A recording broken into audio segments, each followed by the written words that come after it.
নমস্কার শিক্ষার্থীরা, আজকের সেশনে সবাইকে স্বাগত জানাই। এই টপিকে আপনি SMAW shielded metal arc welding প্রক্রিয়া ব্যবহার করে ফ্ল্যাট পজিশনে 10 mm থিক মাইল্ড স্টিল প্লেটে স্ট্রেইট লাইন বিট অনুশীলন করা সম্পর্কে শিখতে যাচ্ছেন। উদ্দেশ্য: এই টপিকের শেষে আপনি যা যা করতে পারবেন: 150 mm দৈর্ঘ্য, 100 mm প্রস্থ এবং 10 mm থিকনেস আকারে MS প্লেট প্রস্তুত করা, ইলেকট্রোড নির্বাচন করা এবং কারেন্ট সেট করা, ফ্ল্যাট পজিশনে ইউনিফর্ম স্ট্রেট বিট ডিপোজিট করা। যে কোনো পৃষ্ঠের ত্রুটির জন্য কাজটা পরীক্ষা করা। এখন আসুন আমরা SMAW প্রক্রিয়ার জন্য প্রয়োজনীয় সরঞ্জাম এবং জিনিসপত্রগুলো দেখি।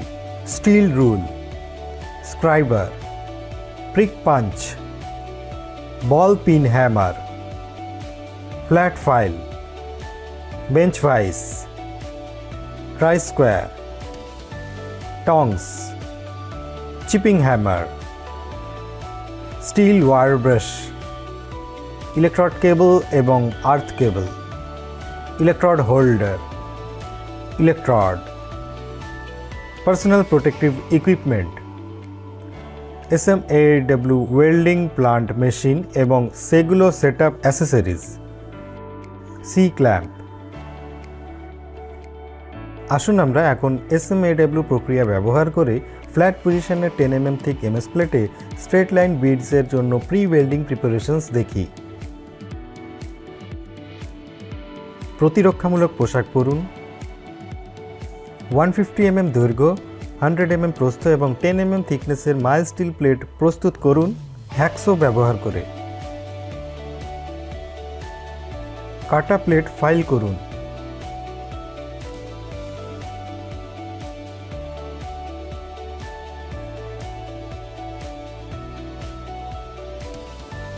কাজের টুকরোটা তেল, গ্রিস, পেইন্ট, ময়লা থেকে মুক্ত আছে তা নিশ্চিত করুন। একটি স্টেনলেস স্টিল তারের ব্রাশ দিয়ে প্লেটের পৃষ্ঠ পরিষ্কার করুন। ফিলিং করার মাধ্যমে বার্স সরিয়ে ফেলুন। অঙ্কন অনুযায়ী কাজের পৃষ্ঠে প্যারালাল লাইন চিহ্নিত করুন।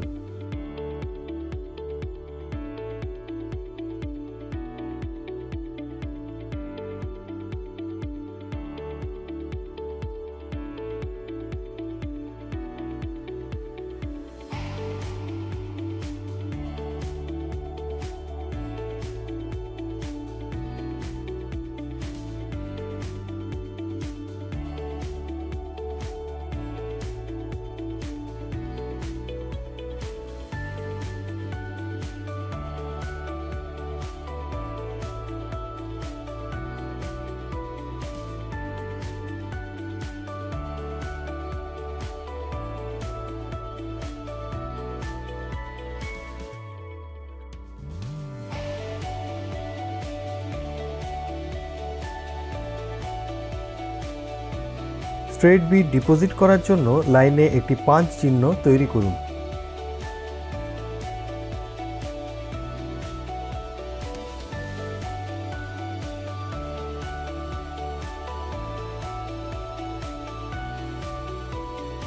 ওয়েল্ডিং টেবিলে কাজটা ফ্ল্যাট পজিশনে সেট করুন এবং পাঞ্চযুক্ত পৃষ্ঠটি উপরের দিকে মুখ করে রাখুন। এটা নিশ্চিত করুন যে প্লেটটা ওয়েল্ডিং টেবিলের সাথে ভালোভাবে যুক্ত আছে এবং আর্থ ক্ল্যাম্পটা কাজের টেবিলের সাথে যেন আলগাভাবে লেগে না থাকে। ওয়েল্ডিং মেশিনের সাথে ইলেকট্রড কেবল যোগ করুন। 4 mm dia medium coated MS electrode নিন। ওয়েল্ডিং কারেন্টটা 150 থেকে 160 অ্যাম্পসের মধ্যে সেট করুন। এখন আসুন SMAW প্রক্রিয়া ব্যবহার করে ফ্ল্যাট পজিশনে MS প্লেটে 10 mm থিক স্ট্রেট লাইন বিডসের ওয়েল্ডিং প্রক্রিয়াটা কিভাবে করতে হয় তা দেখি। স্ক্র্যাপ টুকরোতে আর্ক স্ট্রাইক করুন এবং প্রয়োজনে কারেন্টটা অ্যাডজাস্ট করুন। ওয়েল্ডেড লাইনের সাথে ইলেকট্রোডটি 75 ডিগ্রি থেকে 80 ডিগ্রি কোণে রাখুন।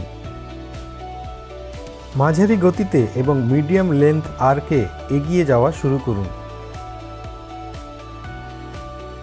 এক প্রান্ত থেকে অন্য প্রান্তে পাঞ্চ করা লাইনগুলোতে ওয়ার্কপিসে স্ট্রেট বিটগুলো ডিপোজিট করুন। যখন আর্ক বন্ধ হয়ে যায় বা যখন ইলেকট্রোডগুলো পরিবর্তিত হয় তখন ওয়েল্ডটা পুনরায় চালু করুন। যখনই আর্ক ভেঙে যায় ব্রেকিং পয়েন্টে একটা গর্ত তৈরি হয় এবং আর্ক পুনরায় চালু করার সময় এই গর্তটি প্রথমে পূরণ করতে হয়। গর্তটা পরিষ্কার করুন এবং গর্তের প্রায় 20 mm সামনে একটি আর্ক তৈরি করুন।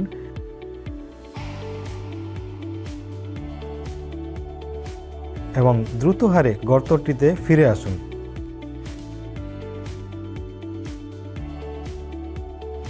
ডিপোজিটটা তৈরি করুন যাতে এটা গর্ত পূরণ করে, তারপর ইলেকট্রোডটা এগিয়ে নিয়ে যান। অবশেষে ওয়েল্ডিং বন্ধ করুন এবং ইলেকট্রোডের সামনের গতিবিধি বন্ধ করুন। ডিস্ল্যাগিংয়ের সময় চশমা এবং টং ব্যবহার করুন। একটা চিপিং হ্যামার ব্যবহার করে ওয়েল্ড বিটটা ডিস্ল্যাগ করুন।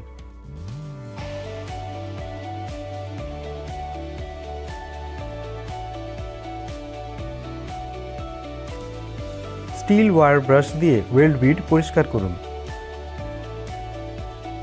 যে কোনো পৃষ্ঠের ত্রুটির জন্য ওয়েল্ড বিট পরীক্ষা করুন।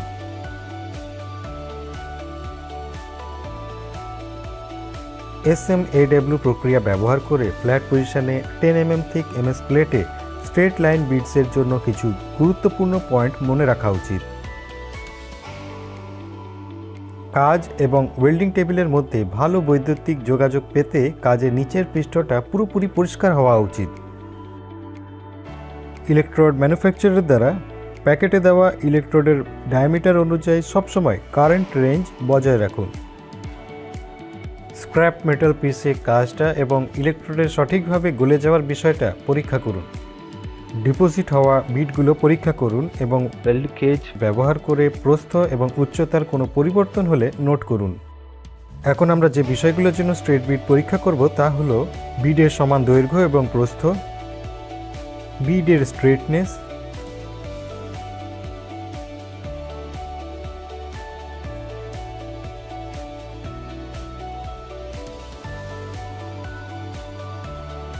Uniform ripples,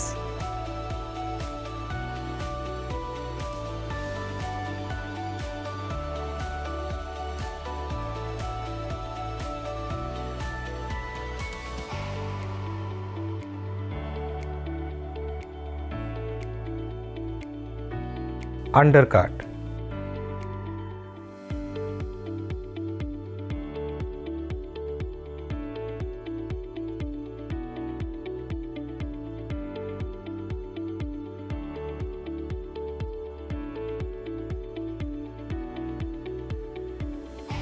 porosity,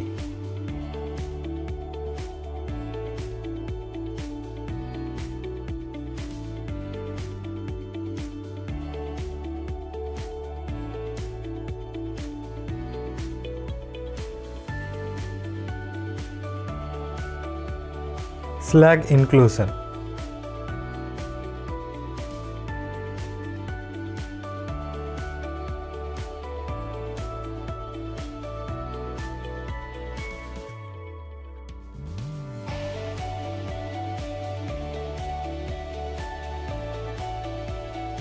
unfilled crater,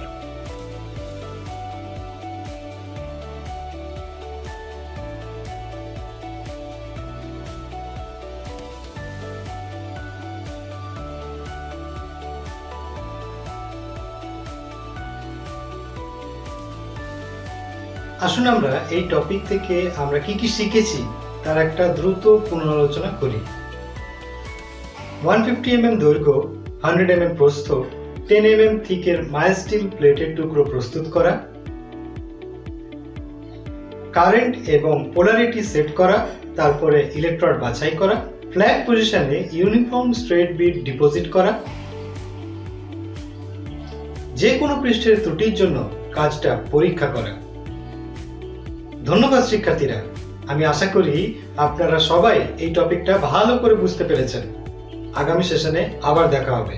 বিদায়।